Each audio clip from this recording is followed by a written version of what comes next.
E respondendo Simão, disse-lhe: Mestre, havendo trabalhado toda a noite, nada apanhamos, mas sobre tua palavra lançarei a rede.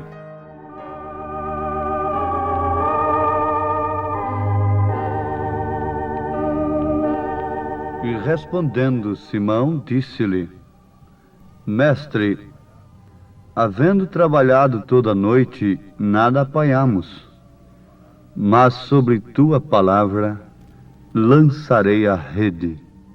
São Lucas, capítulo 5, versículo 5.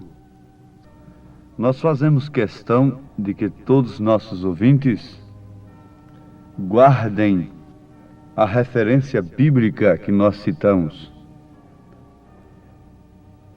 Por exemplo, nesta que acabamos de citar, temos uma frase sobre a qual nós podemos basear uma poderosa mensagem para esse instante. Mas sobre tua palavra lançarei a rede. Como isto soa bem a cada coração que está voltado para Deus nesse instante. Momentos difíceis nos cercam e não preciso profetizar para saber que estou falando a pessoas necessitadas, desesperadas, doenças.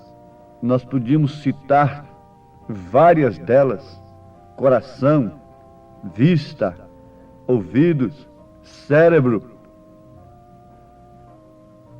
e outras partes do corpo, todas as doenças que nós conhecemos, e provavelmente pelo menos 90% nós temos certeza de que falaríamos com pessoas que estão sofrendo tais enfermidades, porque são milhares que nos ouvem. Então isto não é profecia, não é revelação.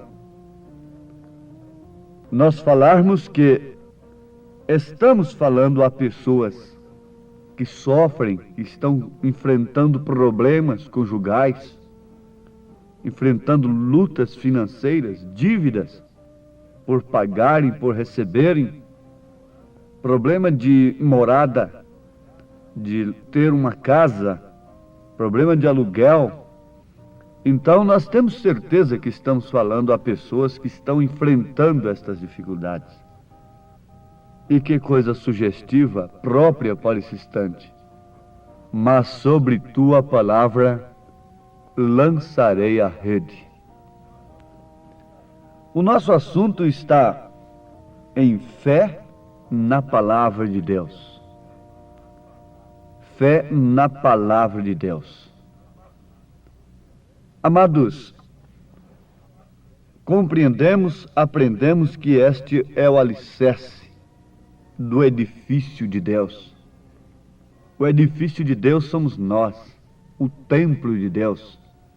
Não é aquela catedral bonita que você avista sua torre logo quando vai chegando na cidade. Não. O templo de Deus é você. Por isso, você não deve destruir esse templo através dos vícios, do pecado, voluntariamente se expondo ao pecado, destruindo este templo. Sabemos que antes de destruir esse templo, o homem tem que expulsar Deus de si. Ele tem que expulsar Deus, tem que rejeitar Deus, para que então o inimigo entre e destrua o templo. Vocês conhecem a história e sabem disto, que antes do templo de Salomão ser destruído, Jerusalém teve que rejeitar Deus. Rejeitou Deus encarnado. Deus chorou ali sobre Jerusalém por causa da sua rejeição. Ele disse: Jerusalém, Jerusalém, quantas vezes quis te acolher como a galinha colhe os seus pintainhos debaixo de suas asas, e tu não quiseste, Jerusalém. Em outras palavras, Jesus está dizendo: Jerusalém, o profeta disse para você se preparar para encontrar-te com o teu Deus, e o teu Deus veio, ó Israel, e você não o conheceu. Você o expulsou. O diabo não pode destruir a você antes que você expulse a Deus. O inimigo não pôde destruir o templo antes que Jerusalém expulsasse Deus, matasse a Deus fora da porta, conforme está escrito na carta aos Hebreus, capítulo 13. Inclusive, a Escritura nos recomenda a sairmos fora com ele também. Aos Hebreus 13, versículo 12, versículo 13. Saiamos, pois, a ele fora do arraial, levando o seu vitupério. Mas no versículo 12 está escrito: e por isso também Jesus, para santificar o povo pelo seu próprio sangue, padeceu fora da porta. Ele foi tirado fora da porta de Jerusalém para ali ser crucificado. E a Bíblia diz: saiamos, pois, a ele fora do arraial, levando o seu vitupério. A recomendação então é esta: uma vez que o mundo não aceitou a Deus naquele dia, vai aceitar neste dia? E o corpo de Cristo é Deus aqui na terra. Então saiamos com ele fora do arraial, fora desta confusão, fora do mundo, fora do pecado que destrói o templo. Aqueles que ficaram lá dentro foram pisados por Roma.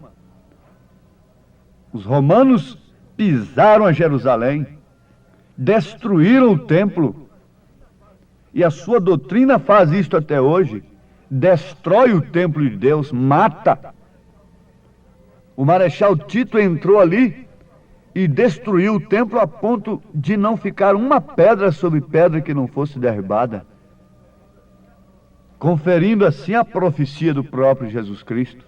Mas nós estamos querendo gravar bem na mente dos nossos ouvintes isto: é que se Jerusalém não tivesse rejeitado Deus, o templo não teria sido destruído. Eu queria ver Marechal Tito e quem for mais derrubar a Jerusalém, destruir a Jerusalém. Eu quero ver qual o demônio que pode lhe destruir, moça, se você tiver Deus dentro de você, se você não rejeitar a sua palavra. Eu quero ver qual o demônio que pode destruir a você, moço, se você, antes de tudo, não expulsar Deus de sua vida, não rejeitar a palavra de Deus. Então, toda cristandade, no sentido da palavra, cristandade verdadeira, tudo que você é e tudo que será, tudo está baseado sobre fé na palavra. Fé na palavra, porque serão destruídas todas as coisas. Tudo passará, os céus e a terra, mas a palavra não passará. Então você chega a ser a palavra. É por isso que você tem vida eterna. O corpo de Cristo tem vida eterna. A noiva é a palavra, por isso que ela tem vida eterna. A noiva não é um credo, ela não é mesclada. A noiva é a palavra, e por isso tudo passará, mas a noiva de Cristo não passará. A noiva de Cristo é a igreja eleita, é a verdadeira vinha. Por isso eu creio na palavra. Eu não posso pôr minha fé em nenhuma outra coisa. Se eu pusesse minha fé numa igreja, eu iria perguntar agora de público, em qual delas eu poria a minha fé? Naquela que eu pertenci? Em qual delas eu poria a minha fé? Onde a poria? É nesta ou naquela outra? Eu não sei. Todas estão tão enredadas. Mas quando ponho minha fé em sua palavra, isto é, na palavra de Deus, então eu fico ancorado, fico seguro. Você agora, nesse instante, deve pôr sua fé na palavra de Deus. Mas sobre tua palavra lançarei a rede.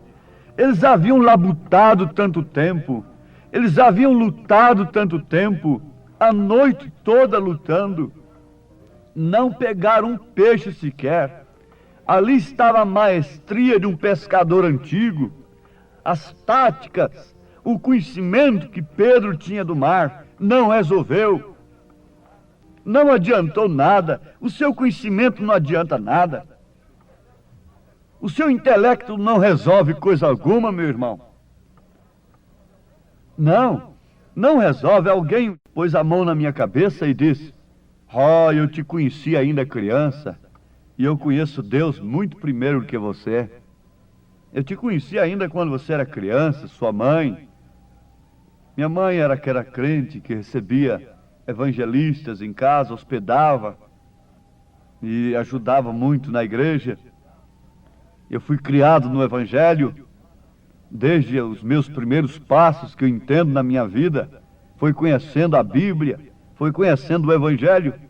Então alguém diz, muito sinceramente, eu te conheci ainda criança, eu conheço Deus muito primeiro que você. Mas isso não resolve. Eli também conhecia Deus muito primeiro que Samuel.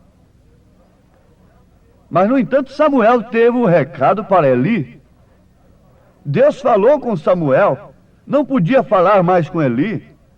Eli já estava velho, não é? Já estava acostumado, não é? O que havia acontecido com Eli? A Bíblia nos mostra que ele havia dado os melhores bifes para os seus filhos e estava tomando o dinheiro do altar e fazendo uns playboys dentro de casa, comendo do dinheiro do altar, e por isso ficaria com seu pescoço quebrado. Um dia Deus me deu essa meditação. O sacerdote com 90 anos já não tinha visão. No entanto, Moisés, com 120 anos, estava com a sua vista perfeita. Eli, com 90 anos de idade, havia perdido sua visão. Mas Moisés morreu com 120 anos, o Senhor o tirou. Mas diz a Bíblia que ele estava com perfeita visão, porque ele era um profeta. Isso é no sentido de ver a palavra. Então o conhecimento de Pedro não valeu nada. Havia labutado a noite toda. E logo em seguida ele disse: mas sobre tua palavra lançarei a rede.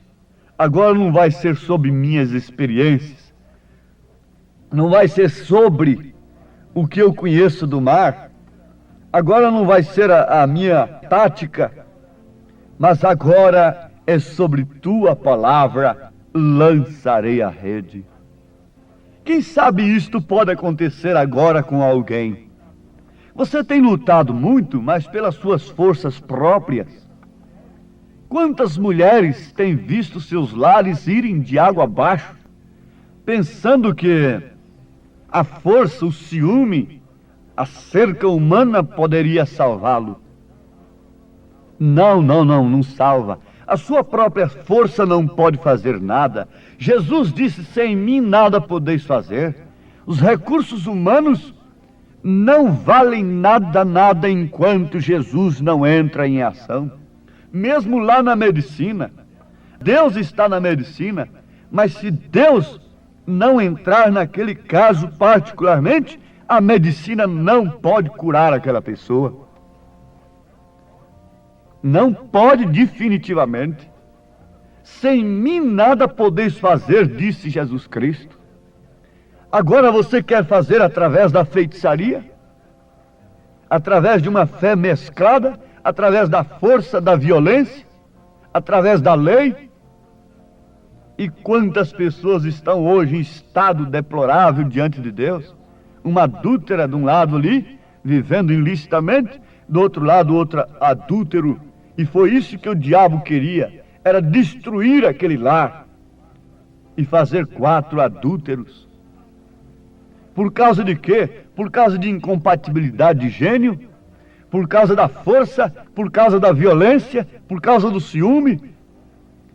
Se você pensar naquela mulher que sofreu tantos anos e um dia, quando o seu marido estava jogando com aqueles companheiros de cachaça, de álcool, um dizia para o outro: oh, não existe mais coisa como cristãos, não passam de um montão de hipócritas. O outro diz: é verdade, são uns hipócritas, não há cristão mais de verdade.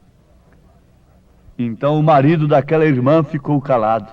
Logo o outro consentiu também: não há mais cristãos, são os hipócritas. Logo aquele homem levantou a sua cabeça e disse: um momento, eu conheço uma pessoa que é cristã. Disse: quem? Quem? Ele disse: é minha esposa. Oh, vamos fazer um teste, vamos até lá? Vamos. Finjamos que estamos totalmente bêbados. Chegando ali, ela recebeu com muita educação, fora de hora. E ele disse: eu quero presunto com ovos. E ela trouxe o presunto com ovos. E ele lançou aquele prato de presuntos no piso e disse: você sabe que eu não gosto de presunto com ovos desta maneira. E ela disse: ó, querido, desculpe, desculpe. Vamos, companheiros, vamos daqui. Vamos daqui. Ela, se desculpando, disse: não, eu vou fazer outros. Desculpe, meu querido. E se desculpou com aqueles bêbados ali, não é? E foi para a cozinha. E eles ficaram ali escutando, ela cantando: carregará Jesus sozinho a sua cruz? Porventura não carregarei eu também a minha? Sim, minha irmã, você está vendo? Sobre tua palavra lançarei a rede. Está vendo, meu irmão? Esta é a fé da cristandade. Esta é a fé do cristão. Tudo o que você é e tudo o que será deve estar baseado sobre a fé na palavra.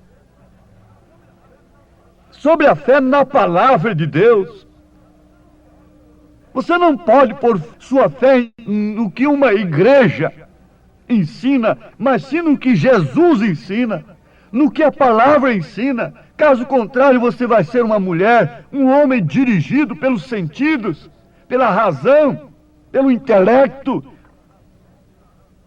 E pela razão os cemitérios estão cheios, pela razão as penitenciárias estão cheias, pela razão os cartórios estão cheios de desquites, de separação. Pela razão estão muitos filhos sem saber quem são seus pais. Pela razão estão muitos filhos espúrios aí no mundo. E tudo é a razão, tudo é a fé mesclada que faz. Vai perguntar àquela mulher, ela diz: eu sou de tal igreja. Vai perguntar àquele homem, ele diz: ó, eu sou tal, eu nasci na tal. Mas nasça em Cristo agora, e não importa o seu passado. Se eu feri o seu passado, não importa. Dê glória a Deus agora. E eu digo para você, o seu passado fica apagado, como se nunca tivesse acontecido nada. Se você se arrepende agora e crê nesta palavra, não olhe mais para trás, siga adiante, mas não faça mais estas coisas. Fique como está, como você foi chamada, como você foi chamado. Não importe com o seu passado mais. Lance-o no mar do esquecimento, diz o profeta. Se você crê no mensageiro de Deus, ele diz: não faça estas coisas mais de agora em diante. Nunca pense em um desquite, nunca pense no divórcio. Vá criar seus filhos com fé na palavra de Deus. Ó Pai bendito, em nome de Jesus Cristo, nós te pedimos que a tua graça, o teu amor, a tua compaixão, seja a excelência desta mensagem, operando em todos os corações, realizando o propósito do Senhor em cada vida, para assim termos a fé para o arrebatamento, que é a fé na tua palavra, em nome de Jesus Cristo. Amém, Senhor. Amém.